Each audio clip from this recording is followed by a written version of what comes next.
அந்த பாண்டியன்கிறது பசுபதி பாண்டியன் ட்ரேடிங்காக எடுத்துருக்காங்க. பசுபதி பாண்டியன் அதை தெரியும் எல்லாருக்குமே. 2012 அவர் படுகொலை செய்யப்படுகிறார் சொந்த ஊரில் வச்சு. அதுக்கு பிறகு இவங்க எல்லாருமே அவரோட வழித்தோன்றல்களாக தங்களை டிக்ளேர் பண்ணுறாங்க. இவங்க எல்லாருமே சமுதாயத்துக்காக நாங்கள் கொலை பண்ணுறோங்கிற ஒரு லேபிளில் இவங்க வெளில வர்றாங்க. இவர் 2016 இவர் ஒரு முக்கியமான கொலை வழக்கு, பெரிய மர்டர் இது. அது சுபாஷ் பண்ணையாருடைய தோட்டத்தில் புகுந்து சுபாஷ் பண்ணையார் அட்டம் பண்ண போகிறாங்க. சுபாஷ் பண்ணையார் இல்லை அங்கே. அவருடைய டிரைவரையும் இன்னொருத்தர் அவரோட உறவுக்காரரையும் அங்கனே பாம் அடிக்கிறாங்க. அதில் இறக்கலை, பூந்து வெட்டி அவர் கழுத்தை அறுத்தாந்து.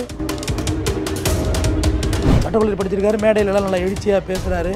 நீங்களாம் நல்லா படிங்க, மது பதத்துக்கு அடிமையாகிடாதீங்க, நீங்கள் நல்லா படிக்கணுங்கிறதுக்காக நாங்கள் இப்படி சிறை எடுத்துக்கிட்டு இருக்கோங்கிற ஒரு எத்திக்கெல்லாம் பேசியிருக்காரு. அதெல்லாம் இருக்குது சென்ஸ் போட்டு. அடுத்தது இவர் நெல்லையிலே இல்லை. இவர் ஆக்சுவலாக பார்த்தா இவர் வந்து என்ன செய்கிறாரு, கோயம்புத்தூருக்கு ஷிஃப்ட் ஆகிட்டார். ஆனால் அவர் ஷிஃப்ட் காரில் அவர் தான் வர்றாரு, தனியாக வர்றாரு. யாரையுமே எப்பயுமே கூல ஆட்கள் இருப்பாங்களா, அந்த அன்றைக்கி தனியாக வர்றாரு, மாஸ்க் போட்டுருக்காரு. நேராக கல்லூரியில் கொண்டு போய் அந்த பெண்ணை ட்ராப் பண்ணிவிட்டு 3 hours வெயிட் பண்ணுறாரு. மறுபடியும் அவங்கள பிக்கப் பண்ணிவிட்டு அவங்க தோழிகள்லாம் அழைச்சிட்டு ஹோட்டல், பெரிய ஹோட்டல், அந்த ஹோட்டலில் வந்து சாப்பிட்றாங்க. சாப்பிட்டு வெளியே வர்றாரு. வெளியே வந்தோன்னே படுகொலை செய்யப்படுகிறார். தென் மாவட்டத்தில் படுகொலை செய்யப்பட்டால் அடுத்த ஒரு 1 or 2 hours சரண்டர் ஆவாங்க. அது எந்த சமுதாயமாக இருந்தாலும் சரி, தேவேந்திர குலவேல சமுதாயமாக இருந்தாலும் சரி, நாடார் சமுதாயமாக இருந்தாலும் சரி, தேவர் சமுதாயமாக இருந்தாலும் சரி, உடனே சரண்டர் ஆகிடுவாங்க. எப்படி தீவிரவாத அமைப்புகளை நாங்கள் பொறுப்பெடுத்துக்கிறோம் உடனே போயிடுவாங்க, பத்திரிக்கையில் அறிவிச்சிடுவாங்க. அந்த மாதிரியான ஒரு சூழல் தான் அங்கே இருந்துச்சு. ஆல்மோஸ்ட் நான் சொல்கிறேனே, இது வெளிப்படையாக சொல்கிறேனே, ஆல்மோஸ்ட் அந்த பழைய பகையெல்லாம் அமர்ந்து விட்டதாக தான் நான் கருதுகிறேன். நான் பலிக்கு பலின்னு சொல்லி அந்த 2 சமுதாயத்துக்குள்ளே 32 பேருக்கு மேலே இறந்துட்டாங்க. ராமர் பாண்டியன் கொலையிலையுமே இன்ன வரைக்கும் இன்னார் தான் பண்ணாங்கன்னு ஐடென்டிஃபை பண்ண முடியலையே. வடிவேல் முருகன் என்ற ஒருவரை படுகொலை செய்யப்பட்டதற்கு ரிவெஞ்சாக இந்த மர்டர் நடந்திருக்கு. அப்போ இதுலேயும் ஒரு கொஸ்டின், மில்லேனியன் கொஸ்டின் ஒன்று இருக்குது. வடிவேல் முருகனை நேரடியாக தீபக் ராஜா கொலை செய்யவில்லை. அது செஞ்சது இன்னும் 3 பேர், வேற ஒரு 3 பேர். அந்த 3 பேருக்கு மூளையாக செயல்பட்டவர் தீபக் ராஜா.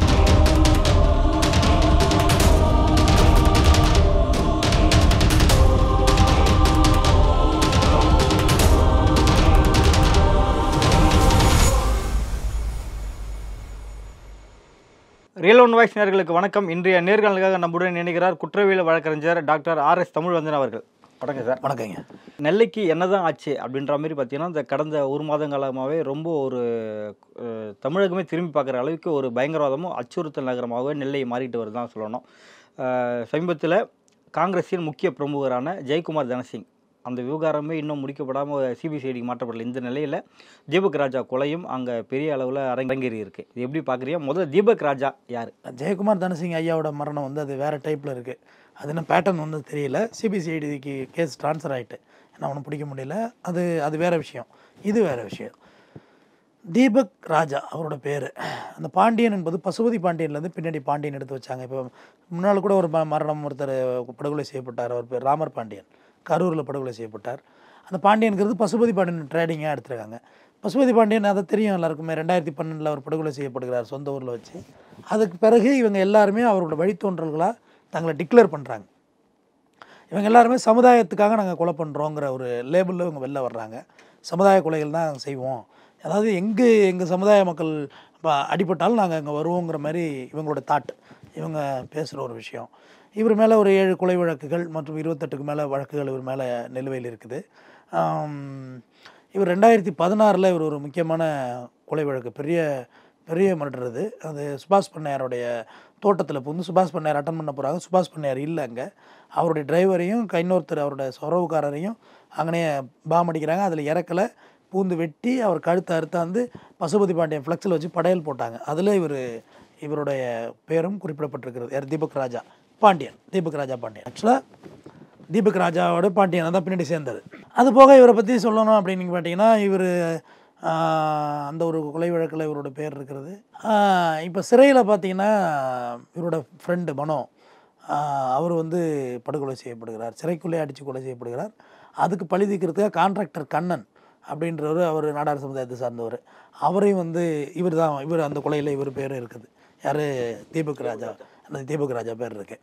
சிறையிலேருந்து வெளில வந்தோன்னா அவர் பெரிய பிக் ஷாட். அவர் யார்? கான்ட்ராக்டர் கண்ணங்கிறவர். அவரை படுகொலை செய்கிறாங்க. இது இப்படியே போயிட்டு இருந்துச்சு. இவர் ஆக்சுவலாக பார்த்தா இவர் இது நெல்லையிலே இல்லை. இவர் யார்? தீபக் ராஜா நெல்லையிலே இல்லை. சட்டக்கல்லூரியெல்லாம் படிச்சிருக்காரு. இவர் சட்டக்கல்லூரி மாணவர் தான். என்ரோல் பண்ணலான்னா கேஸ் இருக்குல்ல.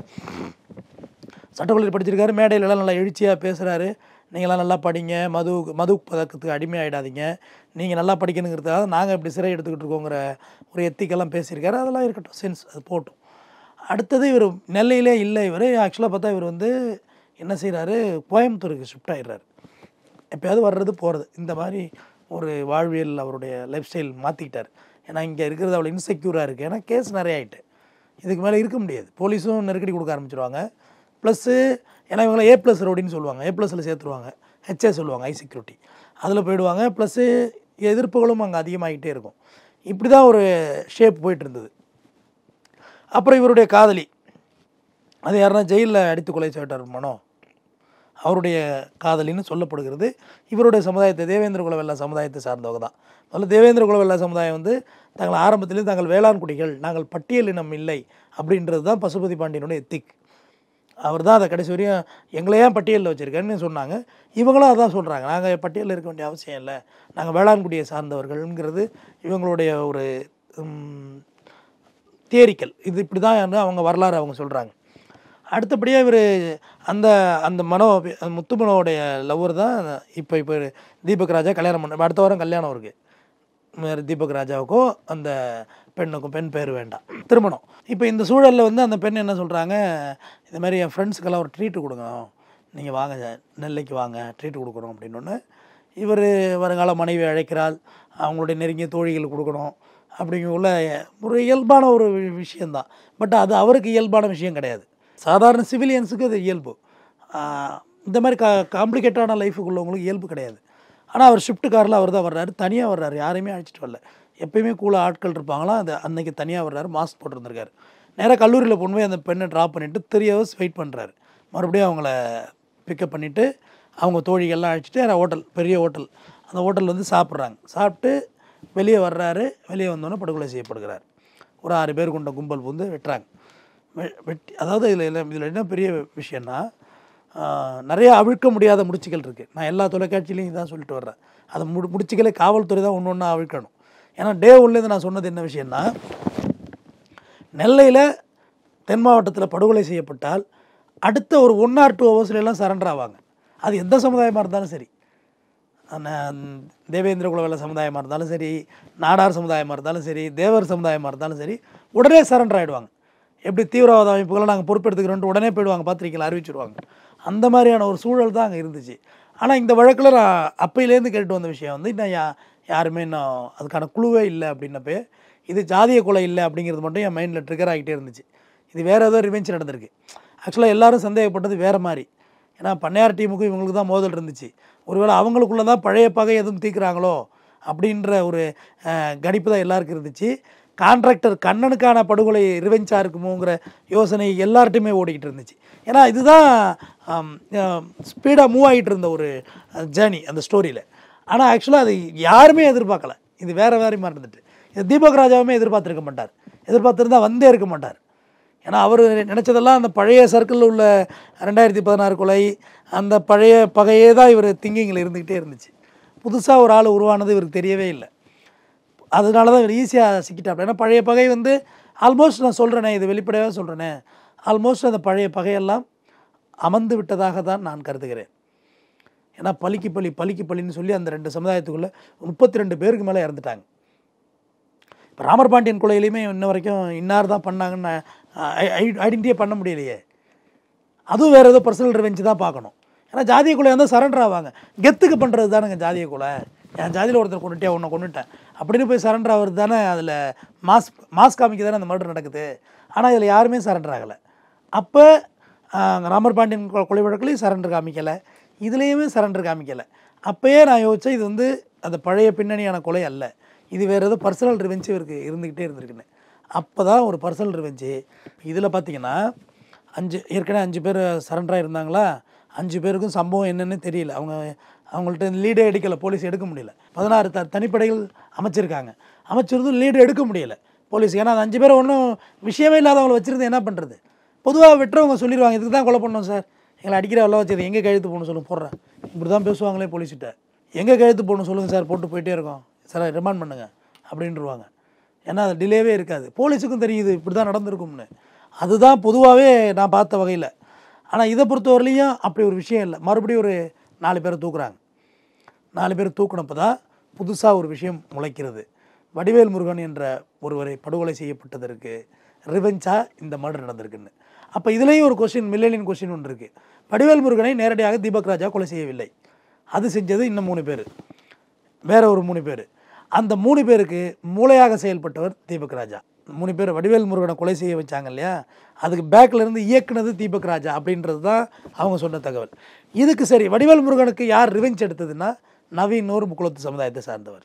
அவர் ஏற்கனவே அவர் மேலே வழக்குகள் இருக்கிறது.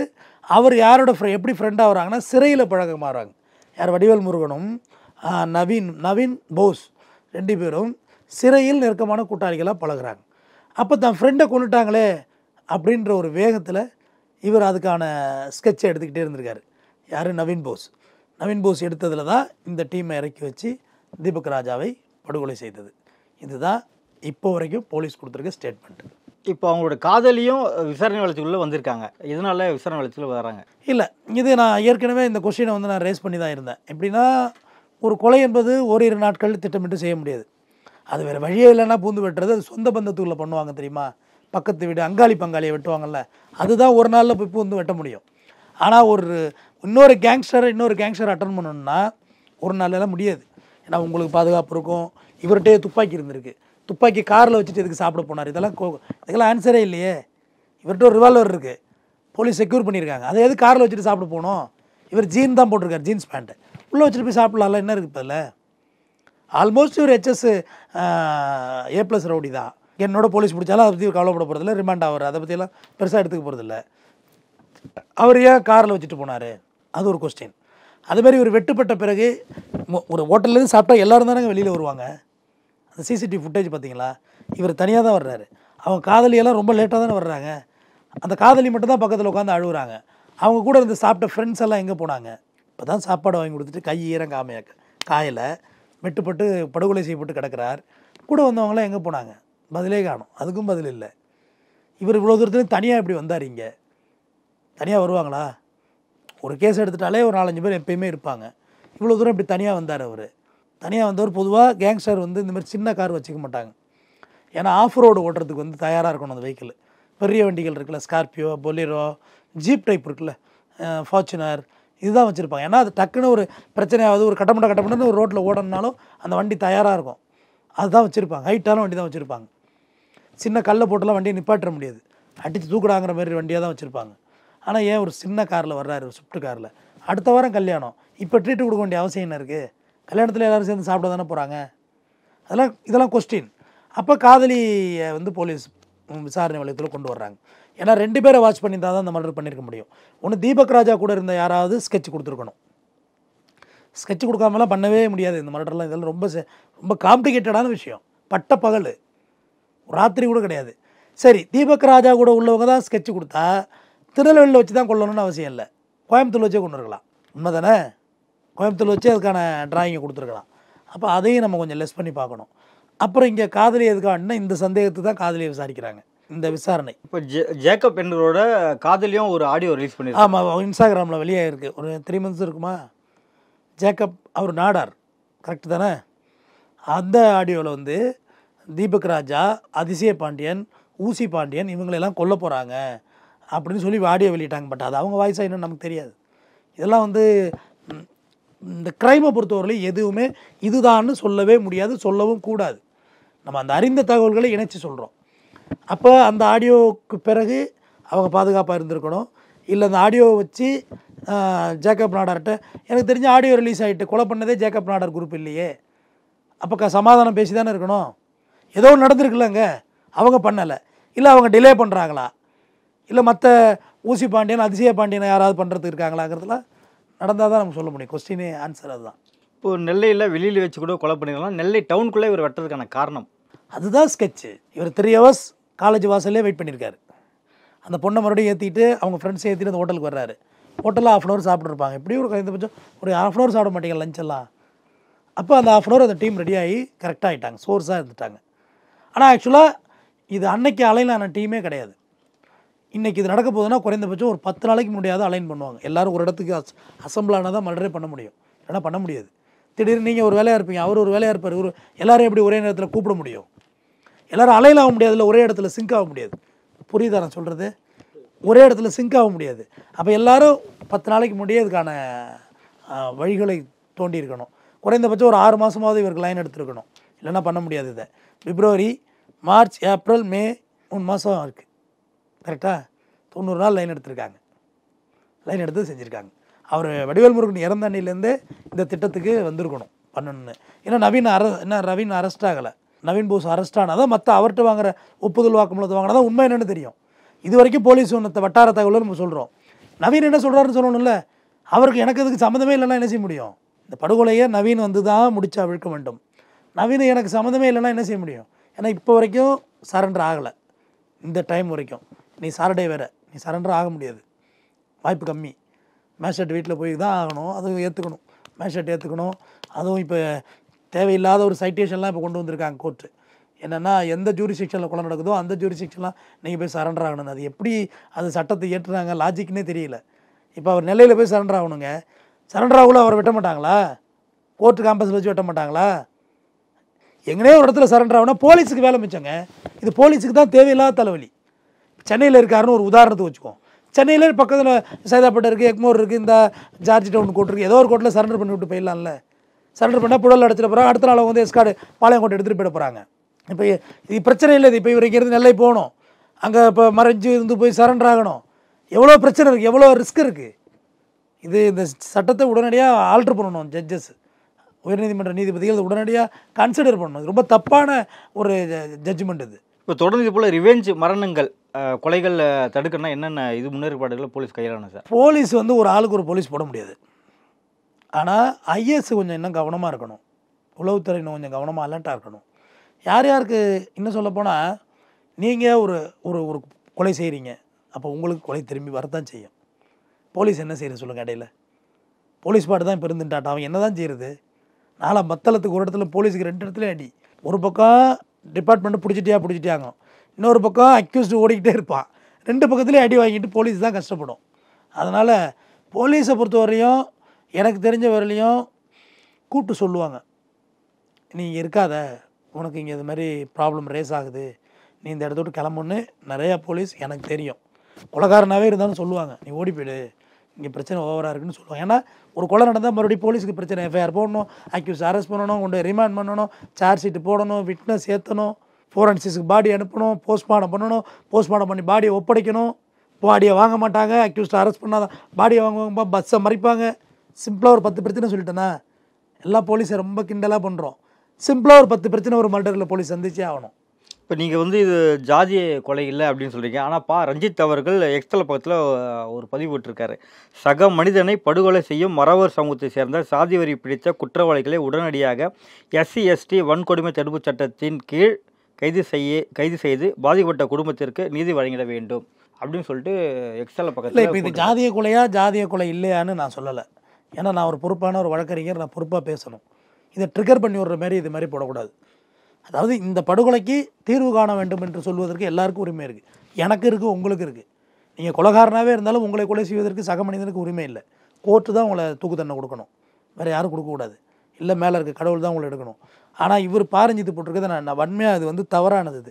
ஏன்னா இது வந்து மேலும் மேலும் ட்ரிகர் பண்ணுறது இது. ஏன்னா வடிவேல் முருகன் கொலை செய்யப்படுகிறார், அதுக்கு பதிலாக தானே தீபக் ராஜா கொலை செய்யப்படுகிறார். இது எப்படி ஜாதிய வன்மை கொலையாக மாற்றினா இது மாற்றி சித்தரிக்கிற மாதிரி தானே இருக்குது. எதுவாக இருந்தாலும் கொலை செஞ்சதுக்கு ரிவெஞ்ச் எடுக்கிறாங்க அவங்க. இது பர்சனல் மோட்டிவாக தானே நம்ம கொண்டு போகணும். இதையே ஒரு கேங்ஸ்டர் வாரா மாற்றணும். இப்போ தான் கொஞ்சம் அமைதியாக இருக்குது தென் மாவட்டம். எனக்கு தெரிஞ்சு இப்போ ஒரு 8 வருஷமாக அமைதியாக இருக்குது, சைலண்ட்டாக இருக்குது. ஏன்னா எல்லோரும் எஜுகேஷன் வைஸ் வெளில வர ஆரம்பிச்சிட்டாங்க, படிக்க ஆரம்பிச்சிட்டாங்க. நிறைய பேர் திரைத்துறையில் வந்திருக்கிறாங்க, நிறைய பேர் பெரிய பெரிய ஆஃபீஸர்ஸ் ஆகிட்டாங்க. அந்த ஜாதிய மரப்பு வந்து பழைய டீம்கிட்ட தான் இருக்க ஒழிய இளைஞர்கள்ட்ட அந்த விழிப்புணர்வு வந்துட்டு ஜாதியெல்லாம் கையில் பிடிச்சி தூக்கிட்டு நிற்கல. படிக்க எல்லாம் காலேஜ் சேர்க்கணும், அவங்க அப்பா அம்மாவே முடிவெடுக்கிறாங்க. தென் மாவட்டத்து இளைஞர்கள் தாங்க சென்னை பூரா இருக்கிறாங்க. ஊரில் வைக்கல அவங்க அப்பா அம்மா. இங்கே இருக்காத, நீ வெளியாயிடு, இங்கே இருந்தால் பிரச்சனை வந்துக்கிட்டு தான் இருக்கும். அது விடவே விடாது, அந்த விடாது கருப்புங்கிற மாதிரி. என்னுடைய நண்பர்களே ஊருக்கு 1 நாள் 2 நாள் தாங்க போயிட்டு வர்றாங்க. அவங்களுக்குலாம் எந்த பிரச்சனையும் இல்லை. ஆனால் அவங்க அப்பா அம்மா அதுக்கு மேலே வைக்கிறது இல்லை. இப்போ வந்தியா, சாப்பிட்டியா, தூங்கினா, எழும்பு, முதல்ல ஊரை பார்த்து ஓடு, மெட்ராஸை பார்த்துன்னு. ஏன்னா அங்கே அப்படிப்பட்ட பிரச்சனை. இதை பாரஞ்சித்து போட்டது நான் வந்து அவர் பாரஞ்சித் அண்ணனுக்கு வந்து நான் வந்து உண்மையிலே வருத்தம் தெரிவிக்கிறது தவறுது. ஏன்னா அங்கே நடந்தது ஒரு கொலைக்கு ஒரு பதில் நடந்திருக்கு. எதையும் சரின்னு நீங்கள் சொல்லலை, நியாயப்படுத்தலை. ஆனால் இது ஜாதிய கொலையா, இது ஆணவ கொலையான்னு தேவையில்லாமல் ட்ரிகர் பண்ண வேண்டியதில்லைன்னு சொல்கிறேன். ஏன்னா முதல்ல அந்த பெண்ணும் இவங்க ஜாதி, இல்லைன்னா அது ஆணவ கொலைங்கிற மாதிரி ட்ரிகர் ஆகிருக்கும். அது வேறு. நான் அந்த ஜாதியை விசாரித்து தான் அப்புறம் அதை சொன்னேன். அவங்களும் அவங்க உறவுக்கார பெண்ணு தான், யாருக்கு, தீபக் ராஜாவுக்கு. அதனால் அதுவும் இல்லைன்னா அது ட்ரிகர் ஆகிருக்கும் ஆணவ கொலைன்னு. இதை பொறுத்தவரையிலும் ஒரு கொலைக்கு அவங்க காம்பன்சேட்டாக இன்னொரு கொலை பண்ணுறாங்க. இது இத்தோடு நிறுத்தப்பட வேண்டும் என்று அவர் பதிவிட்டிருக்கணும். இந்த இந்த இந்த பேட்டியை பார்த்தாவது இந்த மாதிரி மாறி மாறி சமுதாயத்தில் கொலை பண்ணுறதுனால எனக்கு நான் சொல்கிறேன், இங்கே எல்லாருக்கும் ஒரு ஜாதி இருக்கா இல்லையா? எல்லாருக்கும் ஒரு பின்புலம் இருக்குது, எல்லாருக்கும் ஒரு மதம் இருக்கும், எல்லாருக்கும் ஒரு அடையாளம் இங்கே இருக்குது. ஆனால் நம்ம எல்லாம் எதுக்காக வேண்டி போராடுறோம்? இது எல்லாம் இன்னும் ஒரு சமூக நீதியாக நம்ம வாழணும், எல்லோரும் இங்கே சமமாக இருக்கணும், அந்த எம்பவர்மெண்ட், அதுக்காக வேண்டி தான் நம்ம மெனக்கொடுறோம். சொல்லுங்கள், இங்கே ஜாதி வேண்டான்னு சொல்கிறவங்க தாங்க மெஜாரிட்டி, ஜாதி வேணும்னு சொல்கிறவங்க மைனாரிட்டி தான். எல்லா கம்யூனிட்டிலையும் விசாரித்து பாருங்கள். தேவர் சமுதாயத்திலையும் விசாரிங்க, ஜாதி வேண்டான்னு தான் சொல்லுவாங்க. நாடார் சமுதாயத்திலையும் விசாரிங்க, ஜாதி வேண்டான்னு தான் சொல்லுவாங்க. தேவேந்திர குல வேளாண் சொல்லுங்கள், ஜாதி வேண்டான்னு தான் சொல்லுவாங்க. ஜாதி வேணும்னு சொல்கிறது கொஞ்சம் பேர் தான். அப்போ என்ன சொல்லணும், இவ்வளவையும் மறந்து நம்ம எவ்வளோ பண்பட்டு நம்ம ஒரு நாகரிகமான மனிதன் ஆகிட்டோம், எல்லாத்தையும் வளர்ந்து வந்துட்டோம். அப்போ சின்ன சின்ன பிரச்சனைகள் வந்து ட்ரிகர் பண்ணக்கூடாது. இதுக்கு தனிப்பட்ட அவங்க பிரச்சனையை அவங்க பார்த்துக்க வேண்டியது தான். போலீஸ் இருக்குது, சட்டம் இருக்குது, கோர்ட் இருக்குது, அவங்கவுங்க வக்கீல் வச்சு கேஸ் நடத்திக்க வேண்டியது. இந்த பதிவு குறித்து ரஞ்சித்துக்கு ஏதாவது சம்மன் அனுப்பப்படுமா? இல்லை எஸ்சி வழக்கு போடணும்னு சொல்லியிருக்காரு. ராமநாதபுரம் மாவட்டத்தில் ஒருத்தர் வந்து கம்ப்ளைண்ட் கொடுத்துருக்காங்க. டிஎஸ்பி ரஞ்சித்து கண்டிப்பாக சம்மன் அனுப்பப்படும். ஏன்னா குறிப்பிட்ட ஒரு ஜாதி பேர் சொல்லி அவர் பேசியிருக்கக்கூடாது. யார் படுகொலை செய்தார்களோ அவர்கள் மீது நடவடிக்கை எடுக்கணும். இந்த நொடி வரைக்குமே நம்ம எதையும் ஜாதியை பற்றி பேசலை. இது பிடிச்ச சாதி வெறி பிடித்த அப்படின்ற ஒரு அது தவறான இல்லை, அது அப்படி பண்ணவே கூடாதுன்னு சொல்கிறேன். இப்போ நம்ம என்ன சொல்கிறோம், என்ன சமுதாயம்னு கூட நான் குறிப்பிடலை, முக்குளத்தூர் சமுதாயம்னு தான் நான் குறிப்பிடுறேன், நாடார் சமுதாயம் தான் குறிப்பிடுறேன், தேவேந்திர குலவர் சமுதாயம் தான் குறிப்பிடுறோம். இன்ன ஜாதி இன்னதுன்னு சொல்லலை. என்னது கொலைக்கான ரீசன் நேற்று சாயந்தரம் 5 மணிக்கு நமக்கு அதுக்கான பேக்கப் கிடச்சிட்டு என்ன ரீசன், அதுக்கு பிறகு தான் நம்ம பேரெல்லாம் சொல்ல ஆரம்பிக்கிறோம். இதுக்கு முன்னாடி உள்ள எந்த பேட்டிகளும் பேரெல்லாம் சொல்லலை. இவங்களா இருக்கும் அவங்களா இருக்குன்னு சந்தேகத்தின் அடிப்படையில் தான் நம்ம பேச ஆரம்பித்தோம். போலீஸும் அந்த சந்தேகத்தை தான் நம்மள்ட்ட சொன்னாங்க. இந்த மாதிரி டவுட் இருக்குது, இந்த டீம் எல்லாம். நான் அதை ஒன்று ஒன்றா உடஞ்சிது. நான் இதை டே 1லேயே சொல்லிட்டேன். இது நீங்கள் சொல்கிற மேற்படி சமுதாய மக்கள் பண்ணியிருந்தால் அன்றைக்கே சரண்டர் ஆகிருப்பாங்க. இது பர்சனல் ரிவெஞ்சுக்காக பண்ணுறது. இதுக்கு எப்படி லேட்டாக தான் அவங்க இந்த கேஸெல்லாம் கேப்சர் பண்ணுறதுக்கு. அப்போ நீங்கள் போய்ட்டு இன்னார் சமுதாயத்துக்காக வேண்டி ஜாதிய கொலை இதை வந்து அப்படி ட்ரிகர் பண்ணக்கூடாதுன்னு சொல்கிறேன். அது அந்த மீனிங் எடுக்கக்கூடாது. அவர் ஒரு எழுத்தாளர், திரைக்கதை எழுதுகிறவர். இதனால் என்ன பின்விளைவு வரும்னு அவருக்கு தெரியும். ஏன்னா அவரே மெட்ராஸும் ஒரு படம் எடுத்திருக்காரு ஜாதியை மையம் வச்சு. அது எவ்வளோ பிரச்சனைகளை உண்டு பண்ணிட்டு போயிட்டே இருக்கும், செயினாக போயிட்டே இருக்கும். அது மாதிரியான ஒரு சூழலை இது உண்டு பண்ணக்கூடாது. இது மேலும் அவங்களுக்குள்ள இளைஞர்களுக்குள்ள ஒரு வன்மத்தையும் வேகத்தையும் தூண்டக்கூடும். பண்ணணும், நமக்கு ஜாதிக்காக பண்ணிட்டாங்கன்னு. அது நடந்தது வடிவேல் முருகனுடைய கொலைக்கு அவருடைய நெருங்கிய நண்பராக இருந்த நவீன் போஸ் என்பவர் கொலை செய்திருக்கிறார் அப்படின்னு போலீஸ் சொல்லுது. அவரை விசாரித்தா தான் தெரியும். அதுக்கான வழக்கு பதிவு செய்து அவர் மீது உரிய நடவடிக்கையை சட்டம் மேற்கொள்ளணும். அதுதான் சரி. தீபக் ராஜா வழக்கப்பட்டு பல தகவல்கள் பரிந்துரை மிக்க நன்றி சார். நன்றி.